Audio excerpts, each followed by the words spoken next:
अपने बाप की 12 लाख रुपए बर्बाद करके आ गया। नकारा। मम्मी जी, ये क्या तरीका है? आपने मेरे पति पे हाथ कैसे उठाया? तुम्हें पता भी है इसने किया क्या है? अरे कुछ भी किया हो इसका मतलब ये थोड़ी है कि आप इन पे हाथ उठाएंगी। शादी हो गई इनकी और मैं ना बिल्कुल बर्दाश्त नहीं करूंगी कि मेरे पति पे कोई हाथ उठाए। ज्योति, अपने कमरे में जाओ। मैं क्यों जाऊं और आपको यहाँ पे छोड़ दूं पिटता हुआ? मम्मी जी आप पे हाथ उठाती रहे और आप कुछ भी ना बोले। अरे आपको सहन करना आता होगा लेकिन मुझे नहीं आता। मैं अपने पति को ना पिटता हुआ नहीं देख सकती।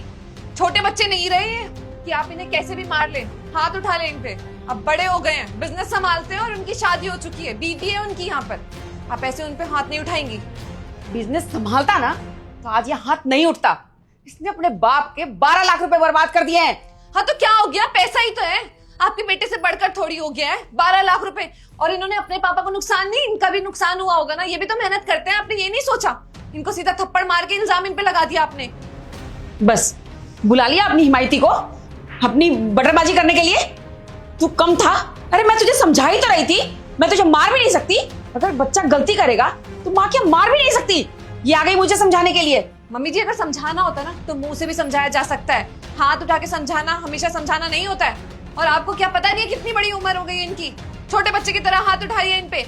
आजकल ना स्कूल्स में भी टीचर ना बच्चों पे हाथ नहीं उठाती जैसे आप इन पे हाथ उठा रही है।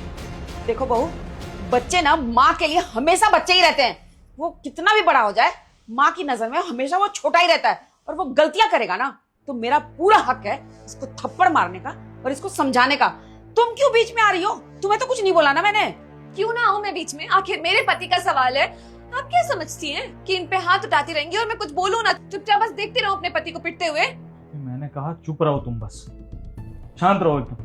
ऐसे कैसे चुप रहूं मैं बिल्कुल चुप नहीं रहूंगी। और मैं ना तुम्हारी तरह सहने वाली नहीं हूँ। तुमने सह लिया होगा बहुत इस घर में, लेकिन मैं आवाज उठाने वालों में से हूँ। और मुझे पता है मुझे क्या करना है। बहुत हो गया, हम इस घर में नहीं रहेंगे। इतना छोटा सा नुकसान हुआ है, उसकी सारी जिम्मेदारी तुम्हारे ऊपर थोप दी है इन्होंने। अब हम इस घर को छोड़ के जाएंगे। मुझे बंटवारा चाहिए आज के आज। अरे बस करो यार, तब से बोले जा रही हो। माँ है वो मेरी, बीच रोड पे भी चाटा मारेगी ना तब भी चुपचाप खाना पड़ेगा मुझे। उन्होंने पाल पोस के बड़ा किया है ज्योति, तुम्हें कोई हक नहीं उन्हें कुछ भी बोलने का। और 12 लाख रुपए तुम्हारे लिए छोटे अमाउंट है? हाँ, छोटा अमाउंट लग रहा है तुम्हें? मैं आपकी साइड ले रही हूँ और आप मुझ पे चिल्ला रहे हैं। साइड ले रही हो मेरी तुम? माँ बेटे के बीच की बात है ज्योति, कुछ गलत बात के लिए नहीं बोल रही है वो। और अगर एक छोटा सा चाटा मार दिया ना तो कुछ सिखाने के लिए मारा है मुझे, गलत नहीं मारा है।